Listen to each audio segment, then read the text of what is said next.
Muy buenas tardes, me saluda el profesor Gustavo González. Estoy grabando este video para los participantes del grupo de capacitación Reforma Tributaria 2020 con el tema Impuesto a los dividendos y a las utilidades. Como les había prometido, estoy lanzando este video para que podamos hacer un repaso de lo que vimos en la primera clase, donde desarrollamos el impuesto a los dividendos y a las utilidades en función a las reglamentaciones y las disposiciones legales de la ley 6380/19. Y comenzamos de esta forma. Habíamos dicho que el hecho generador del impuesto a los dividendos y de las utilidades tiene dos aspectos. En primer lugar, la puesta a disposición, pago a los dueños, a los consorciados, a los socios o los accionistas por parte de las empresas que tenemos allí visualizados en la diapositiva. Todas estas empresas que están allí son aquellas empresas que pagan, y el dueño, los accionistas, los socios o los consorciados son aquellos que reciben los dividendos, las utilidades o los rendimientos. Entonces, en esta lámina lo que tenemos que identificar son qué es lo que observa el impuesto a los dividendos y a las utilidades. Observa las utilidades, los dividendos o los rendimientos. Ese es su foco de atención. Pero para que exista un hecho generador debe ocurrir una puesta a disposición o pago por parte de tales empresas, las que están mencionadas en la lámina, a quienes, a los que están allí, dueños, accionistas, socios o consorciados. Tenemos la reglamentación de la ley 6380 con relación al IDU, que es el decreto 3110 del año 2019, que nos da el alcance del impuesto. Y acá, por ejemplo, hay una especificación muy importante que dice que los rendimientos, en este caso más bien las utilidades que retire el dueño de una empresa unipersonal, va a estar alcanzada por el IDU siempre que éste esté en el régimen general. Una unipersonal en el régimen general estará alcanzado por el IDU. Por lo tanto, están excluidos del IDU los que están en el IRE simple o en el IRE simple. También excluye a estas personas que están en el IRE simple o resimple, como les mencioné, pero también excluye a las cooperativas mutuales. Y una novedad que se encuentra solo en el decreto, no precisamente en la ley, es que las sociedades simples que distribuyen utilidades a sus socios no estarán alcanzadas por el IVA. En este caso, los socios de las sociedades simples estarán alcanzados por el IRP por ganancia de capital por el 8% directo y no estarán bajo el beneficio de la disposición transitoria del artículo 142, que expone que las tasas para el IDO para el primer año de vigencia de la ley será del 10 para los residentes, perdón, del 5% para los residentes y del 10% para los no residentes. Vamos a mover un poquito esto acá para que podamos visualizar mejor. También la reglamentación, el decreto 3110 en el artículo 4 dice que estarán excluidos los beneficiarios de la ley 60/90 del régimen de inversiones de capital. También los que están bajo maquila están excluidos del IBU, los que distribuyen utilidades. Y que están también bajo este otro régimen que es el régimen de zonas francas. Reiteramos entonces los excedentes rendimientos distribuidos por las cooperativas, está excluido también las mutuales y las maquiladoras, como acabamos de mencionar. Ahora, hay un concepto que la reglamentación incorpora que es la ECDUR. En realidad es una definición que se le da a todas las empresas que distribuyen, que generan dividendos, utilidades y rendimientos y que las distribuyen a las personas beneficiarias finales, que son los socios accionistas o consorciados. Bueno, entonces todas estas personas que están aquí numeradas del 1 hasta el 8 son entidades generadoras de dividendos, rendimientos o utilidades. Acá hay una definición muy importante de qué se considera distribución de utilidades, dividendos o rendimientos. Tiene que ser toda distribución de beneficio, que puede ser en dinero o en especie. Pero se excluye del concepto de distribución de utilidades aquellas utilidades que son destinadas a la capitalización. Entonces, la capitalización no constituye hecho generador del IVU, como si lo constituye el pago o la puesta a disposición. Ahora, este concepto también es muy importante, el que tenemos en esta lámina, que es considerado distribución de utilidades. En el caso del rescate de capital, es considerado distribución de dividendos de utilidades el exceso de la reserva legal, aquella porción que excede al 20% del capital suscrito de acuerdo a lo que establece la ley de comercial. También el exceso de la reserva facultativa que excede lo que establecen los estatutos sociales como reserva. Y también es considerado distribución de dividendos y utilidades en un procedimiento de rescate de capital aquella porción del capital integrado que fue integrado, valga la redundancia, por la capitalización de utilidades no distribuidas o de reservas. Entonces, si tenemos nuestro capital integrado, tenemos que discriminar de ese capital integrado cuál es el capital inicial y cuál es el capital que se generó por la capitalización de utilidades que no se pagaron o reservas. Bueno, acá hay una parte muy importante que son las presunciones. Tenemos 3 presunciones.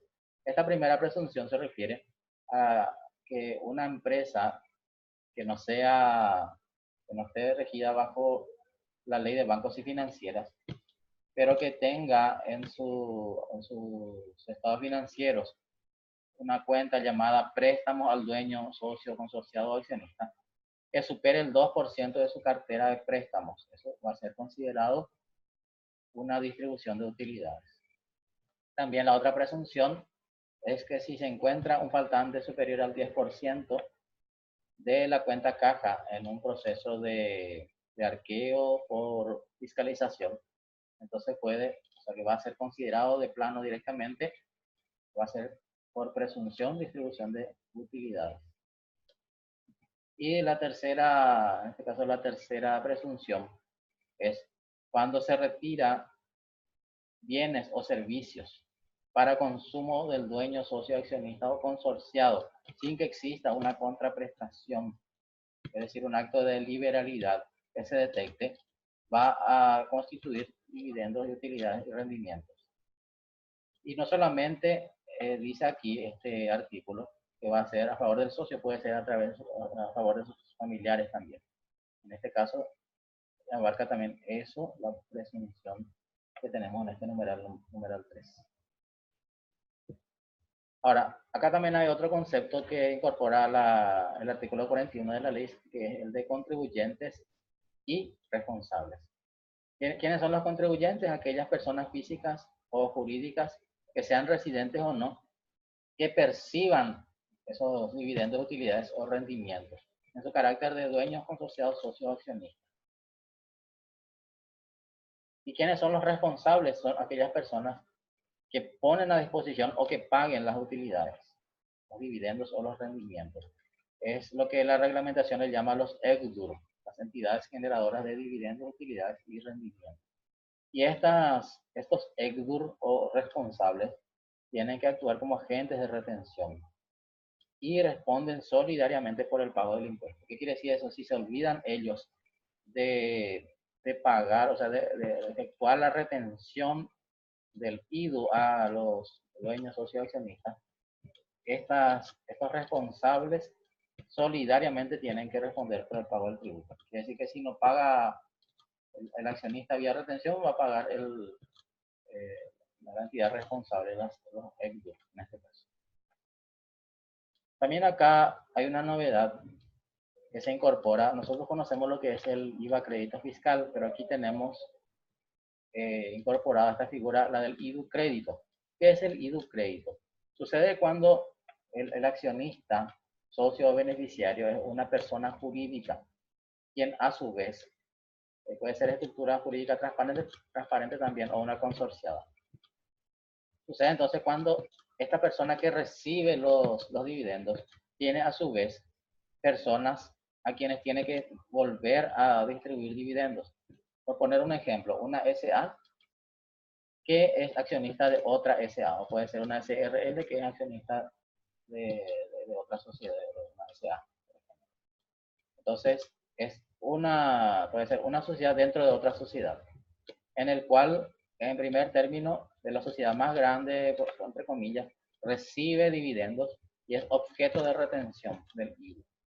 Luego, cuando esta empresa que recibió los dividendos hace su liquidación de impuestos, a su vez tiene que volver a distribuir los dividendos y las utilidades a sus respectivos socios o accionistas. En ese caso, entonces, encontramos que lo que pagó vía retención constituye un crédito a favor cuando éste a su vez tenga que pagar a sus propios accionistas los dividendos. Esto vamos a ver cómo se realiza en la práctica. La idea es que lo que yo pagué como persona jurídica en otra sociedad de la cual formo parte, puedo utilizar al momento de liquidar mi impuesto a los dividendos, a las utilidades por retención. Bueno, en este caso, el carácter de la retención cuando hay IDU crédito es el de pago a cuenta. Pero en el caso de que la persona que recibe los dividendos es una persona física residente en el país, o sea, una entidad no residente, cualquiera sea el caso, si se trata de una persona física o una empresa unipersonal, se va a constituir ese pago en único y definitivo. ¿Por qué? Porque ya esta persona física ya no va a volver a pagarle a nadie dividendos y utilidades y termina ahí. Bueno, las estructuras jurídicas transparentes van a ser beneficiarias, es decir, van a ser contribuyentes siempre en cuando ellos reciban dividendos, utilidades y rendimientos como socia, consorciada o accionista de otra entidad. Igualmente, si es que ellos son EXDUR o entidad generadora de dividendos, utilidades y rendimientos, ellos van a ser agentes de retención. Acá lo que dice es que las estructuras jurídicas transparentes pueden tener el papel de receptora de los dividendos o generadora de los dividendos. Puede ser contribuyente o puede ser responsable. Significa eso. Ahora, cuando la estructura jurídica transparente no es responsable y tampoco es contribuyente, ninguna de las figuras se da cuando lo que hace es administrar títulos o participaciones de una empresa unipersonal o un consorcio. Es decir, cuando ellos lo que hacen es el trabajo de intermediación entre un inversionista y el negocio en el que ellos están. Entonces, esos rendimientos que le pagan a los dueños, a los beneficiarios, no va a ser considerado distribución de dividendos y utilidades. En este caso, no van a estar ellos afectados al impuesto al IVA. Bueno, acá lo que dice es, el IVA se determinará sobre las utilidades, dividendos o rendimientos netos puestos a disposición o pagados al dueño, al consorcio, a los socios o accionistas. Bueno, ahora, las utilidades destinadas a la cuenta de reserva legal, facultativa o a capitalización no estarán sujetas al presente impuesto, salvo en ocasión de darse el rescate de capital. Acá recuerda nomás este artículo 42 que lo que está destinado a reserva legal, reserva facultativa o capitalización no va a estar sujeta al IVA, solamente lo estará en caso de darse un rescate de capital. Y aquí las tasas, que son del 8 para residentes y el 15% para no residentes. Y acá hay que hacer una mención especial en la disposición transitoria del artículo 142 de la ley, que dice que en el primer año de vigencia, y esto es importante tener en cuenta, sin ningún tipo de discriminación o ningún tipo de excepción, el artículo 142 no exceptúa ningún caso. En el primer año de vigencia, la tasa del IVA para residentes va a ser del 5% y la tasa del IVA para no residentes va a ser del 10%. Entonces, para leer el artículo 142 que no está en esta lámina. Y acá comenzamos otro aspecto, que es el elemento temporal, el nacimiento de la obligación tributaria. ¿Cuándo nace la obligación tributaria del IDU? Y acá dice que se da nacimiento cuando la asamblea dispone la puesta a disposición a los socios accionistas, independientemente al momento del pago. Y acá dice el artículo 44, cuando la asamblea disponga la capitalización de todo o parte de las utilidades, dice que tendrán la entidad, la sociedad va a tener 12 meses para poder cumplir todos los requisitos legales que vendría a ser emisión de acciones, comunicaciones a la abogacía del tesoro, todos los chiches tiene que estar finiquitado a los 12 meses. Si se trata, acá en la ley, por ejemplo, no menciona específicamente, pero aquí en el decreto reglamentario nos aclara que tanto la SA como la SRL tienen 12 meses para finiquitar todos los procedimientos de publicación y comunicación, modificación de estatuto, emisión de acciones, todos los chiches, 12 meses después de realizada la asamblea, ellos van a tener tiempo para poder finiquitar. Y continuamos. El artículo 15 del decreto 3110 dice que las sociedades anónimas y demás sociedades que tengan que realizar asamblea, por ejemplo, la sociedad en comandita por acciones, y que decidieron capitalizar las utilidades, tienen que hacer una protocolización del acta de asamblea e informar la emisión de las acciones a la abogacía del tesoro, a la Dirección de Registro y Fiscalización de Sociedades y a la Dirección General de los Registros Públicos. Es decir, tiene que hacer el procedimiento similar a cuando se hace una nueva comunicación de sociedades, que consiste en comunicar a la abogacía y llevar el acto protocolizado de la capitalización, tienen que llevar a registros públicos. Y acá precisamente menciona lo que estaba diciendo la SRL y las demás que no tengan la obligación de realizar asamblea en el momento que prevé sus estatutos, nace la obligación tributaria.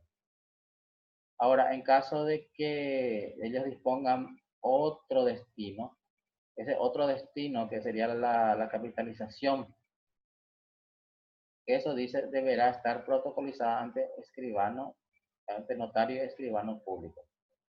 Ahora, en caso de que los estatutos no prevean el plazo, a los efectos del impuesto, se considerará que son distribuidos en el mes de abril.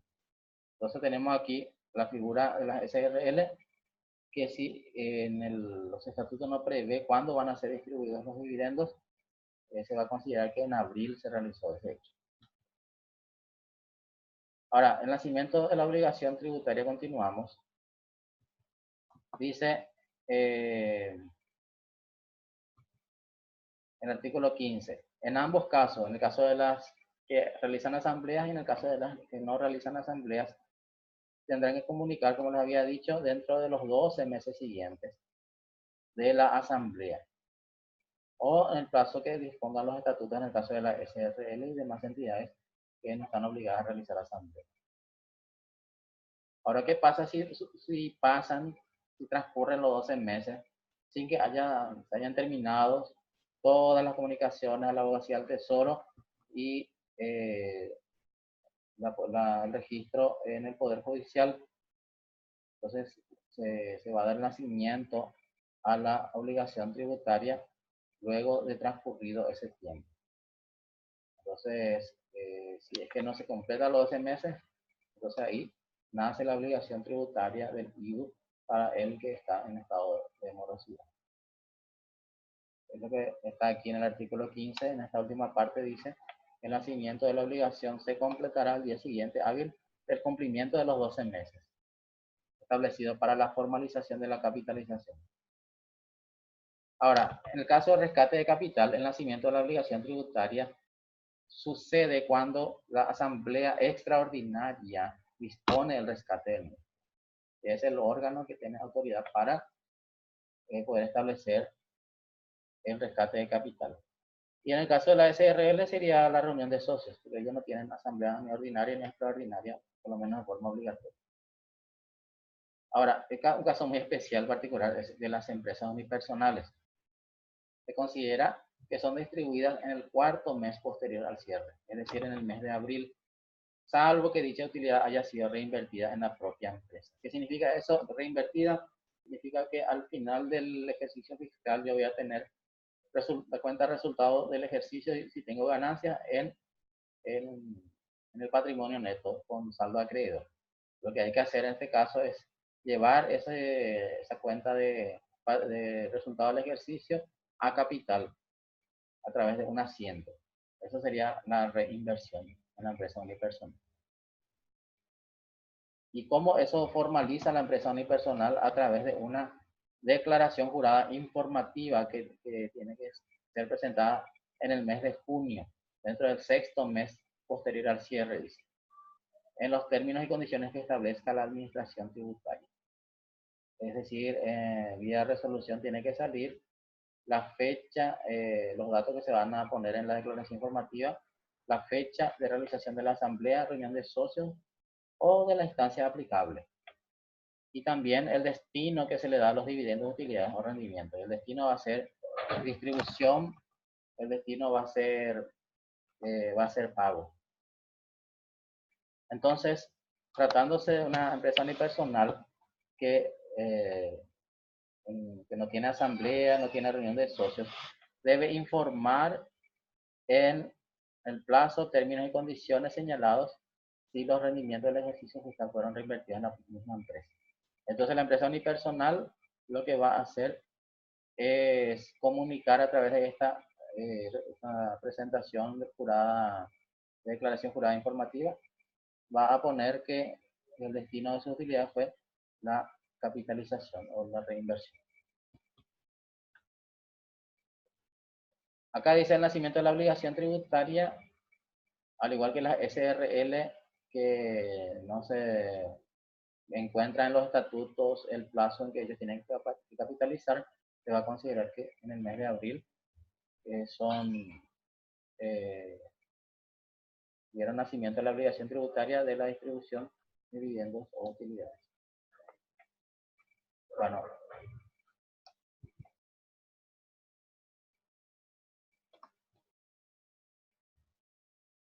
la documentación, la reglamentación establecerá la documentación que respalde la puesta a disposición o pago de utilidades, los dividendos o los rendimientos, como también el crédito previsto en el artículo 44 de la presente ley.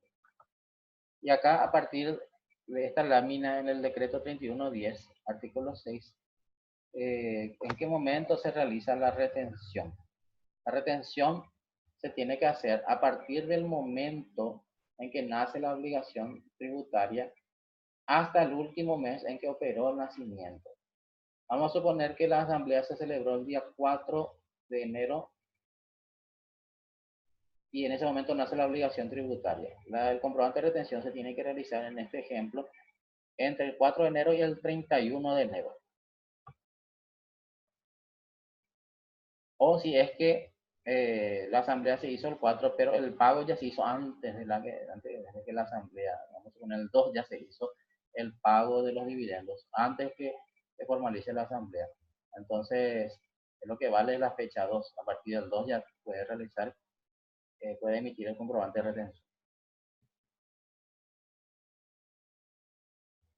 Ahora, en el caso de que se pague a no residentes, cuando nace la retención del IDU procederá al momento de acreditar o remesar el que fuera anterior a favor de sus casas matrices, las utilidades, dividendos o rendimientos.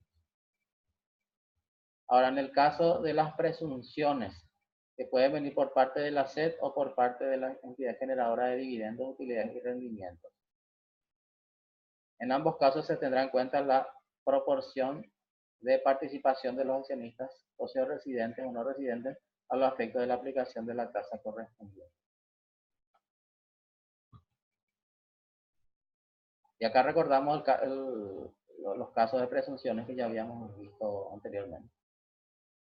Ahora, cuando la entidad generadora de dividendos, utilidades y rendimiento detecte el hecho, el comprobante de retención se hará a la fecha de dicha detección y en forma innominada. Bueno, acá especifica la RG 31/19, que es el decreto, la resolución reglamentaria. Dice que el comprobante de retención se hará a través del sistema Marangatú, ingresando con la clave de acceso confidencial de usuario. Y hay una opción que dice emitir comprobante de retención IVA. Esa opción todavía no está disponible en el sistema Marangatú para que nosotros podamos probar y ver cómo es que se realiza ese comprobante.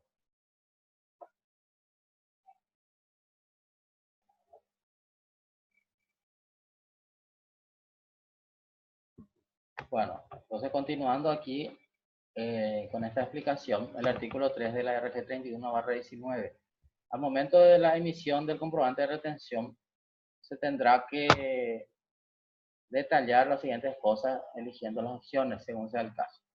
Se tiene que elegir si lo que se está haciendo a través del comprobante de retención es distribución de utilidades, dividendos o rendimientos, o si se está pagando, se está realizando la retención con los beneficios del IDU.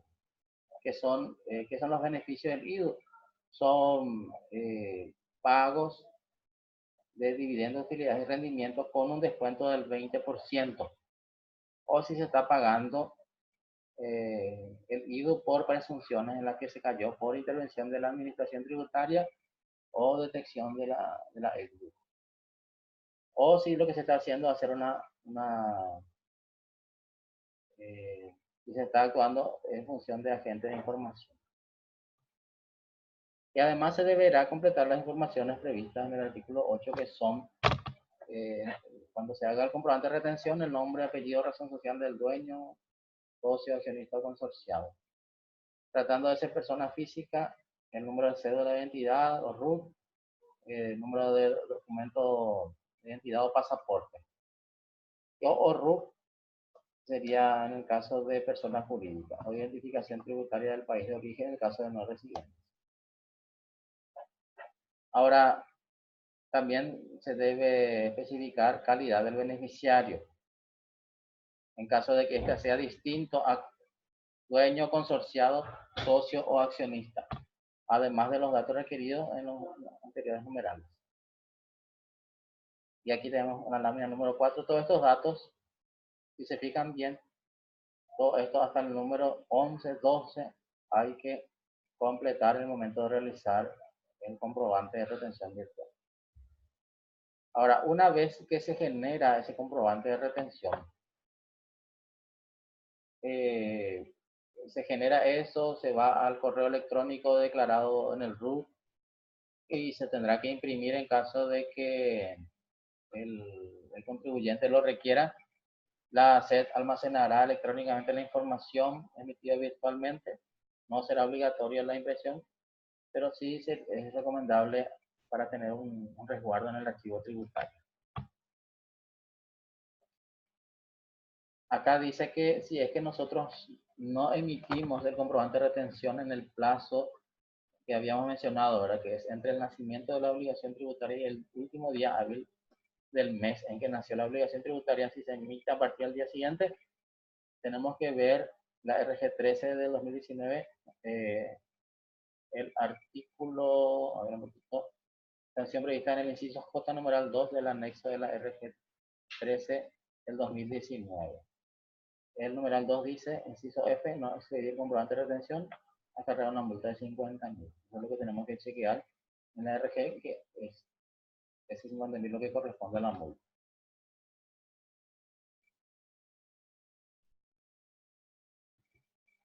Ahora, ¿cuándo se presenta la declaración jurada informativa? Acá, con relación a las declaraciones juradas y pagos, volviendo un poquito, nosotros tenemos que presentar la declaración, revisando un poquito la RG 31 del 2019, tenemos que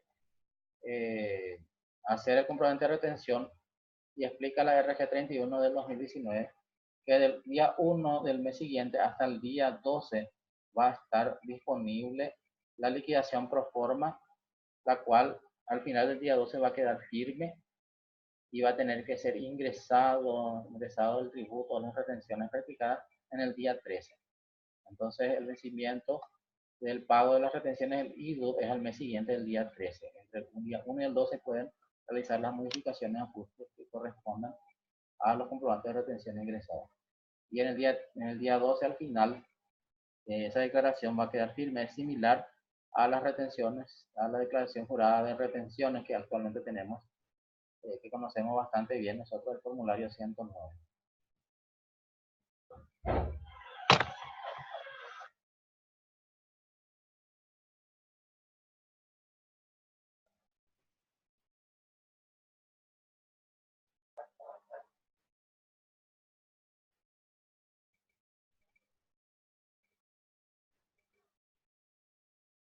Bien, continuamos.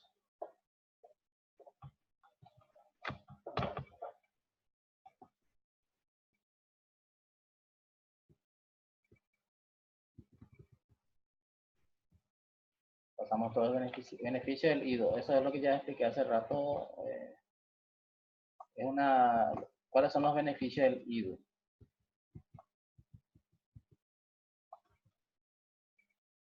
Este también es algo muy importante que salté hace rato, no mencioné. Aplicación del IDO en el tiempo. Ahora, ¿qué pasa cuando mi asamblea decidió, poniendo un ejemplo, en el 2019, la distribución de dividendos, utilidades y rendimientos?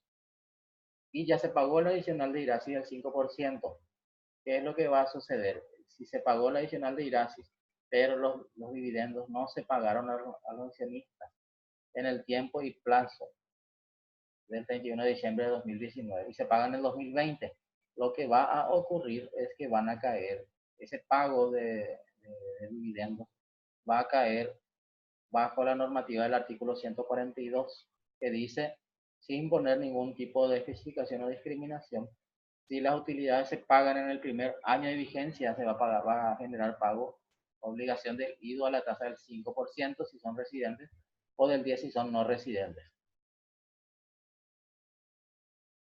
¿Y qué sucede si este mismo caso llevamos al ejemplo de que las utilidades, dividendos o rendimientos se pagó en el 2021 en adelante, habiendo ya pagado el IRASI adicional del 5% en el año 2019 o anterior?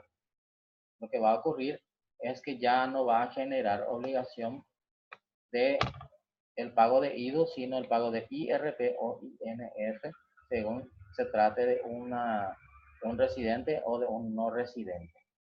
Entonces, esa es una particularidad que encontramos en el decreto 3110, artículo 13. Entonces, repasando, si en el caso de que la Asamblea dispuso la distribución de dividendos en el 2019 y ya pagó el adicional de IRASI del 5%, y el pago efectivo de los dividendos se realizó en el 2020, entonces va a caer bajo las normativas del artículo 142, tener que pagar IDU 5% o 10% si se trata de residente o no residente. Y en el caso de que pase el 2020, suponiendo que se distribuya en el 2021, ese pago va a estar alcanzado por IRP o INR. Entonces, en principio, podríamos decir que existe un caso de doble tributación ahí. En el caso de que se tenga que pagar en el primer año de vigencia, IDU cuando ya se había pagado adicional de IRASI.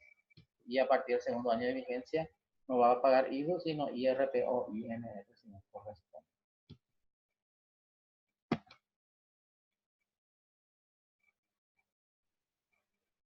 Todas estas láminas hablan de lo que acabo de mencionarles. Es un poquito complejo, pero si es que queda alguna duda, todavía tenemos la posibilidad de hacer las consultas en el grupo de WhatsApp. Los beneficios del IDO se trata de un caso en el que contribuyentes del IDU que sean dueños, socios o accionistas de empresas o entidades constituidas o residentes en el país que incorporen valor agregado a la materia prima agrícola se beneficiarán con una reducción del 20% de las tasas del 8 o del 15% cuando la inversión sea igual o superior a 5 millones de dólares.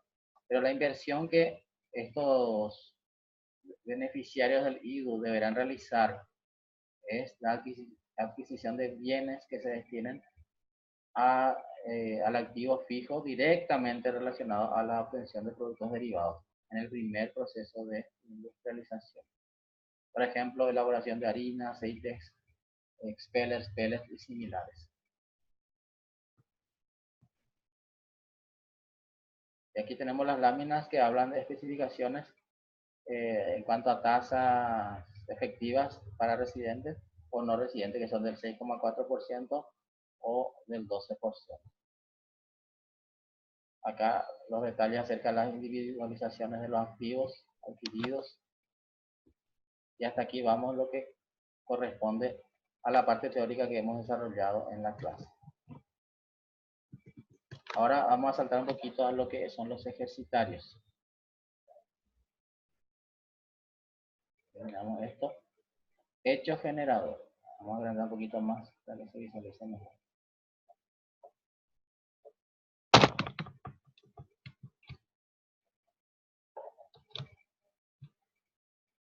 Acá tenemos una actividad 1. Habíamos desarrollado en clase, pero ahora lo volvemos a hacer. De los siguientes hechos indica cuáles están grabados por el IDU. Que dice rentas de actividades primarias. ¿Esto está grabado por el IDU? No, eso es IDE. ¿Puesta a disposición de dividendos a los accionistas? Sí, eso está grabado por el IDU. ¿Rendimientos obtenidos por ahorros en una cooperativa? No, eso no está incluido en el IDU. ¿Empresa unipersonal que obtiene utilidades por el giro del negocio? Sí. Un caso, durante una fiscalización se encontró un arqueo de fondos, en un arqueo de fondos de la cuenta caja que registraba un saldo de 250 millones, pero se encontró en el arqueo solamente la suma de 15 millones de guaraníes correspondientes a la última recaudación a depositar. Quiere decir que hay un faltante de caja de más de 235 millones. Esto sí es hecho generador de IVA. Y marcamos. Y aquí otra actividad. Dice, pago de utilidades al dueño de la empresa. Sí, está grabado por el IDU. ¿Está grabado por el IDU utilidades que son capitalizadas en la empresa? No, eso no está grabado. Retiro del exceso de reserva legal, reserva facultativa o capital aportado, sí está grabado por el IDU. Una empresa no financiera que otorga préstamos al dueño por un importe superior al 2% de su cartera de préstamos, sí es hecho generador de IDU por presunciones que habíamos visto. Rentas por cambios biológicos o de producción agropecuaria no es hecho generador de IDU. Acá dice la administración detectó un pago de 60 millones en concepto de gasto de supermercados de Casa Rica. No se presentaron pruebas suficientes de que se trate de gastos de colación a favor del personal. Esto entra dentro de lo que se llama presunción. Se presume que aquí hubo gastos personales. Entonces, gastos personales del dueño, socio accionista, es hecho generador de IVA. Una empresa dedicada a los alquileres de inmuebles tiene un dúplex que es utilizado como vivienda por parte de uno de los accionistas de la empresa y no existen registros de facturación a dicha persona en concepto de alquileres, ni tampoco una boleta de depósito que demuestre una contraprestación por el uso del inmueble. Esto entra dentro de las presunciones del IVA, de que el socio o accionista está usando los bienes o los servicios de la empresa. Entonces, esto es lo que tenemos que hacer. Esta es la actividad que tenemos que realizar en este primer ejercitario. Ahora tenemos otro ejercitario, otro cuestionario para completar, con ejercitarios que hacemos para fijación de contenidos, para fijación de parte teórica. Y la actividad dice, de los siguientes hechos indican quiénes están incluidos en el IDU y quiénes están excluidos. Los rendimientos recibidos por el dueño de la empresa unipersonal que liquida por el IDE simple no está incluido. Rendimientos recibidos por el dueño de la empresa unipersonal que liquida por el IRE general sí está incluido. Acá en este caso no sería rendimiento, sino que en realidad sería utilidades, la palabra más estudiada. Vamos a corregir acá. Utilidades recibidas. Y las utilidades recibidas por el dueño de la empresa unipersonal en su carácter de dueño, utilidades recibidas por el dueño de la unipersonal que liquida por el IRE simple no está incluido. Lo que está en el IRE general está incluido, pero lo que está en el IRE simple en el IRE simple no están incluidos. Ahí marcamos. Excedente de las cooperativas está excluido. Dividendos de sociedades simples, vimos por el decreto y no por la ley que están excluidos. Dividendos de las SRL está incluido. Dividendos de la SA está incluido. Estamos hablando de pago de dividendos. Dividendos provenientes de empresas bajo la ley 60/90 está excluido. Exoneración. También los que están bajo maquila está excluido. Los que están, esto está duplicado, vamos a borrar un registro duplicado acá. Los que están como beneficiarios de zona franca, eso está excluido. Excluido. Y en eso consiste esta segunda actividad.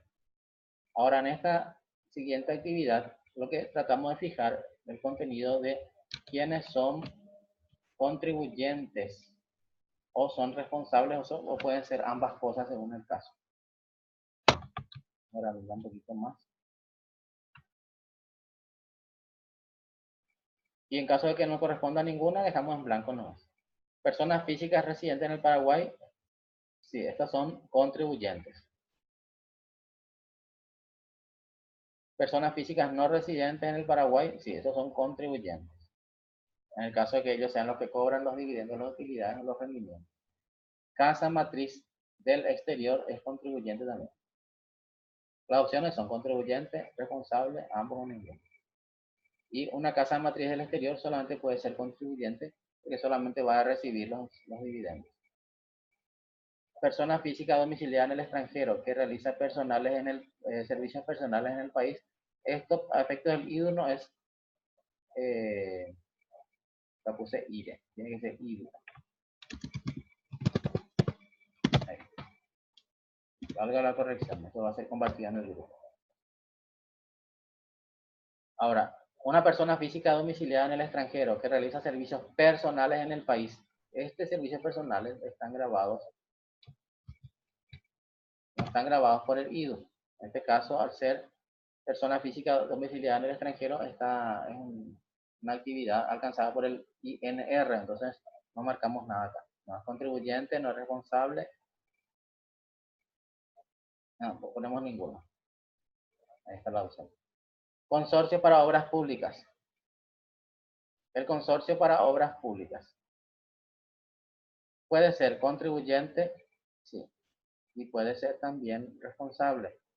Entonces el consorcio puede recibir dividendos de utilidades o también puede ser responsable. Ya podemos poner ambos. Sociedades de responsabilidad limitada.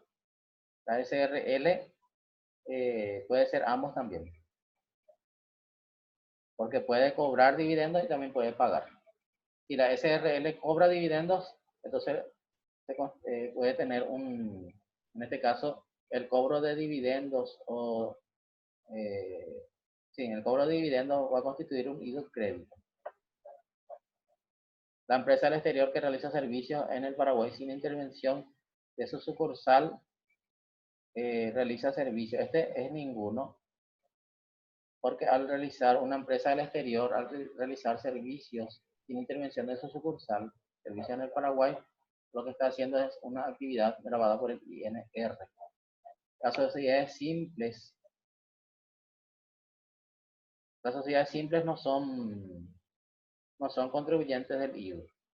Entonces, es ninguno. Sucursal establecida en el Paraguay de una empresa extranjera. Entonces ese puede ser contribuyente, responsable o ambos. La sociedad anónima es ambos también.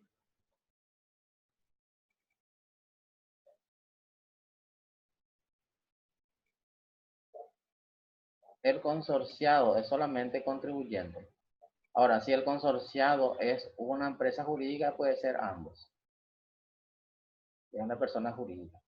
Eso depende del caso, sería. Consorciado puede ser unipersonal o consorciado puede ser persona jurídica o sociedad.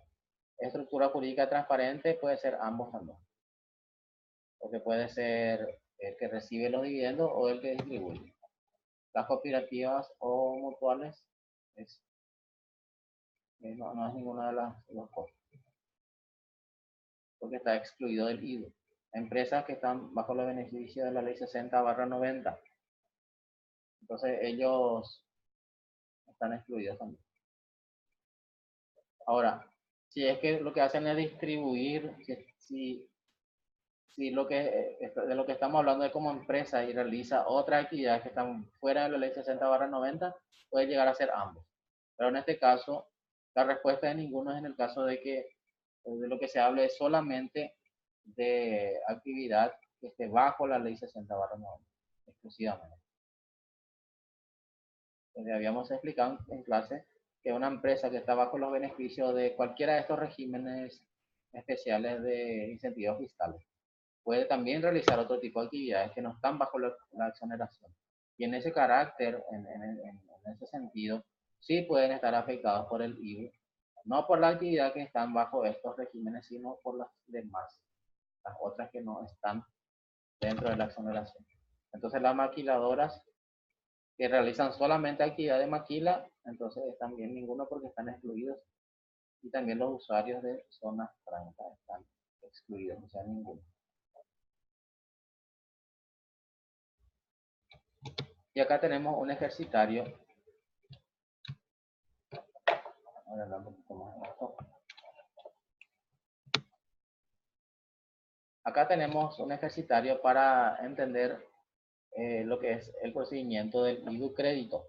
En este caso, una empresa inversionista SRL tiene acciones dentro de una empresa más grande que se llama Captaciones de Capital SA. La empresa Captaciones de Capital SA obtiene utilidades por 1.000 millones, de los cuales 50 millones corresponden a utilidades de la inversionista SRL. La asamblea ordinaria de la firma más grande, que sería Captaciones de Capital, resuelve la distribución total de los dividendos y se lo hace a la tasa del 5 por la vigencia del artículo 142, que es una disposición transitoria. Entonces, 5% corresponde a la retención del IDO practicada a todos los accionistas. Ahora, la empresa inversionista SRL, que recibe los dividendos por 50 millones, a su vez obtiene utilidades por 250 millones, la cual incluye los 50 millones que recibió de la firma Captaciones de Capital. Entonces procede a la distribución a sus dos socios. Esta firma, la inversionista SRL, tiene dos socios, participación 50% cada uno. Después sigue diciendo el enunciado: en cumplimiento del tercer párrafo del artículo 41, al momento de ingresar el IDU, se compensa el pago por las retenciones de IDU de la inversionista SRL con lo pagado como accionista de Captaciones de Capital SRL.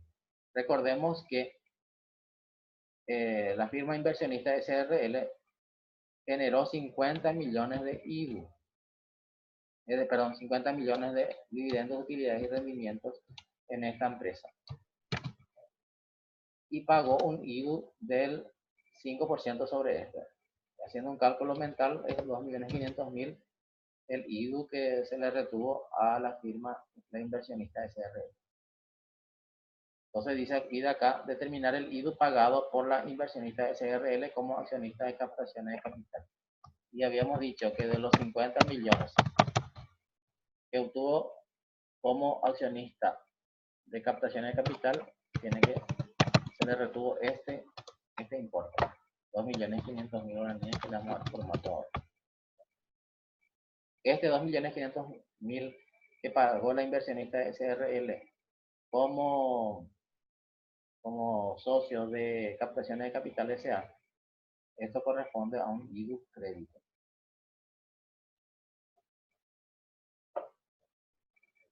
Después dice, determinar el IDU pagado por cada uno de los socios de la inversionista SRL por la distribución de utilidades. Esto es más bien, representa el cargo del impuesto que tuvo que soportar el socio de la inversionista SRL por la distribución de utilidades. Entonces, si cada uno de los socios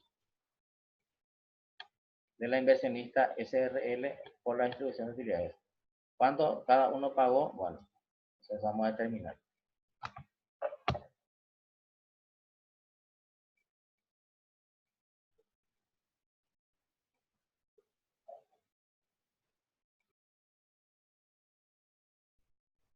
Bueno, entonces vemos, en este caso, cada uno de los socios recibió 125 millones a la tasa del 5%. Entonces cada uno de los socios pagó esta suma en concepto de IVA. En total pagaron los dos 12.500.000.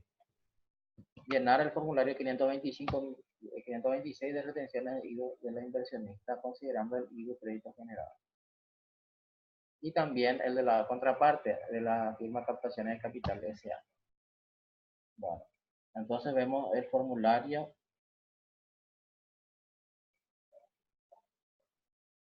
por parte de la inversionista SRL.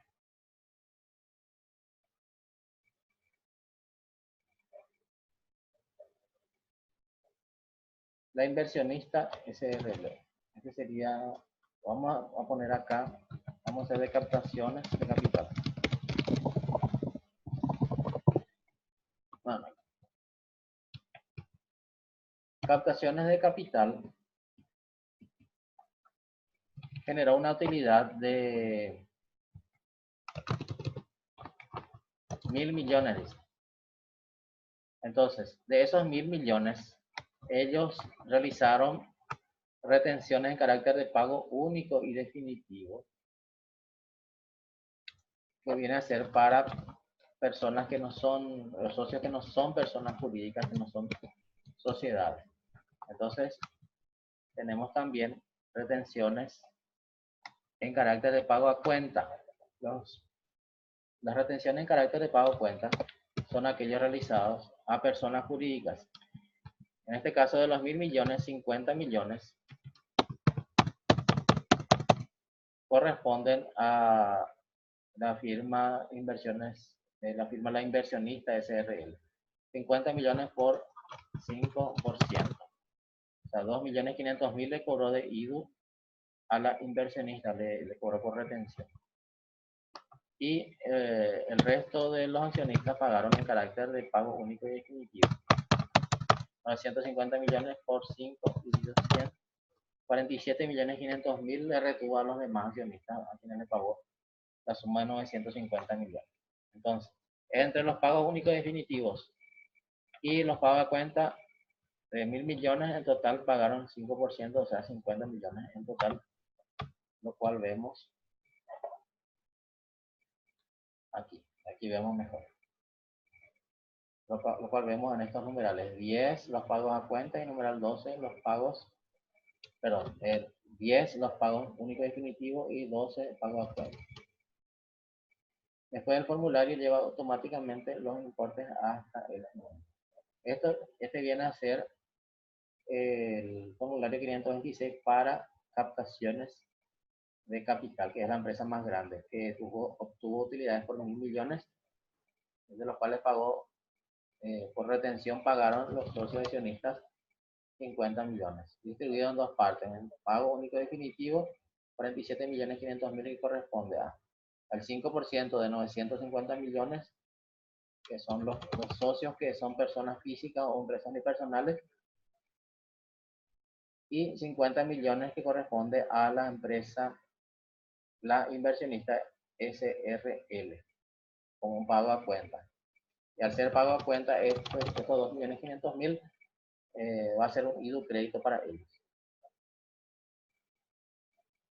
Ahora el otro formulario, que es para la firma la inversionista SRL, vamos a cambiar acá, vamos a agrandar acá y vamos a poner la inversionista SRL. Bueno, en este caso, la firma la inversionista SRL, ya no, sus socios ya no son personas jurídicas, son solamente personas físicas, porque no especifican nada el ejercitario. Entonces asumimos que son todos pagos únicos y definitivos.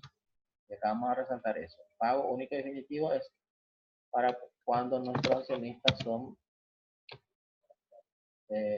personas físicas que ya no van a pagar a otros, a su vez, dividendos, utilidades y rendimientos. Bueno, en este caso, entonces los 250 millones constituyen un pago único y definitivo para las personas quienes fueron objeto de la retención al 5%. Total, 12.500.000 se le retuvo a los accionistas.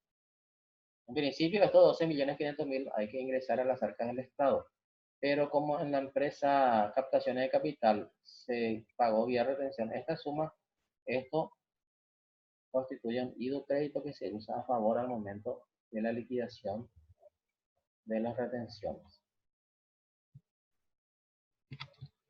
Ahí. Y lo que al final hay que pagar definitivamente es 10 millones de guaraníes. Esto es llenado por el formulario para la contraparte. Después tenemos otro ejercitario también para practicar un poquito el concepto de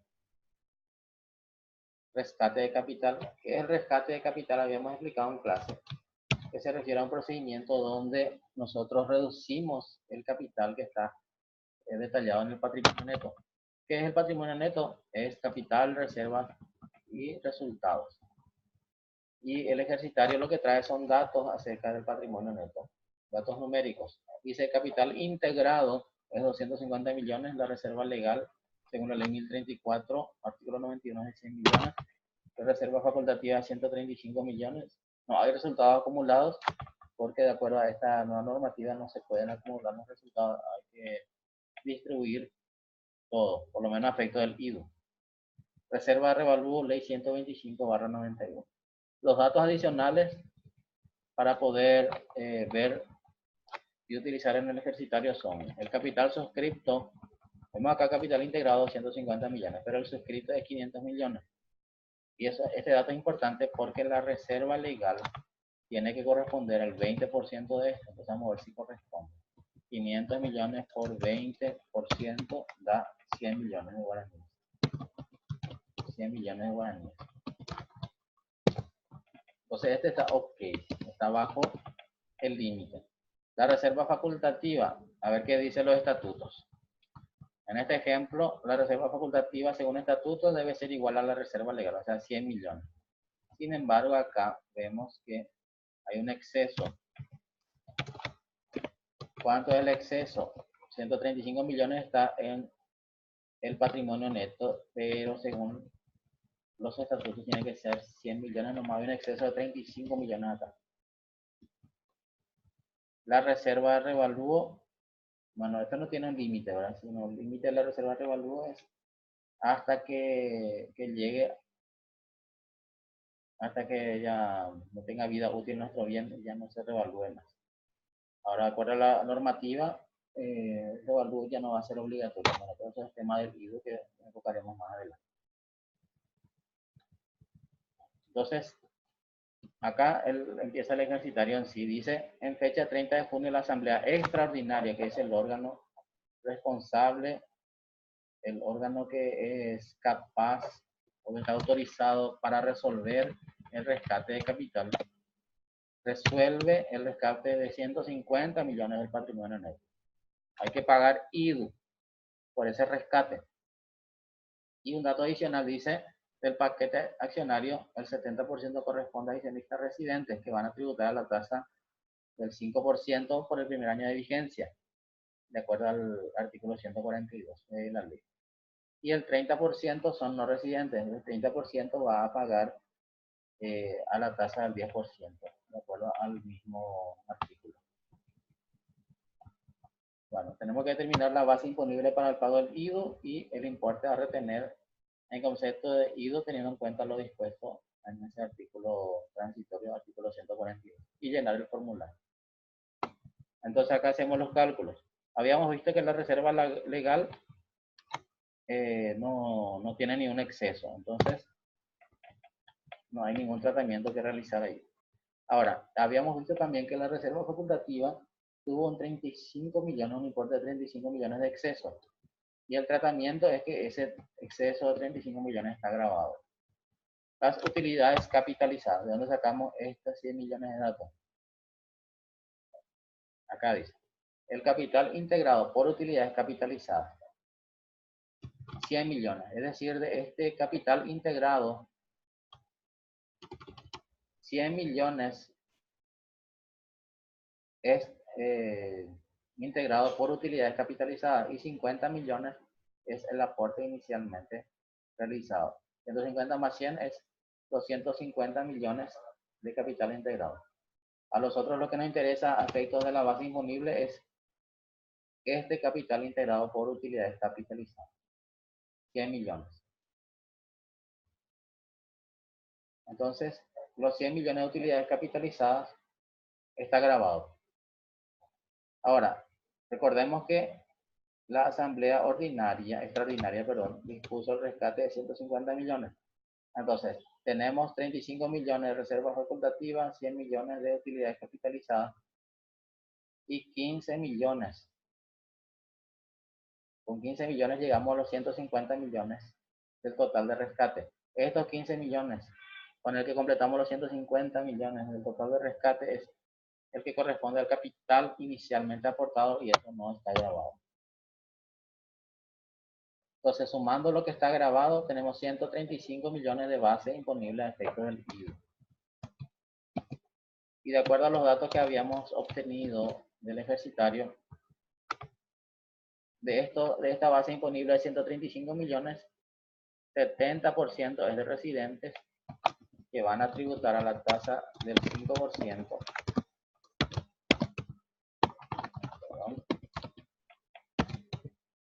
Y los no residentes, que vienen a ser el 30% del paquete adicionario, de los 135 millones, van a tributar a la tasa del 10%.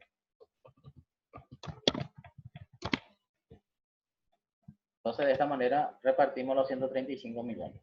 Entonces, ido a retener a residentes, habíamos dicho al 5% por ser el primer año de vigencia, y a los no residentes el 10%.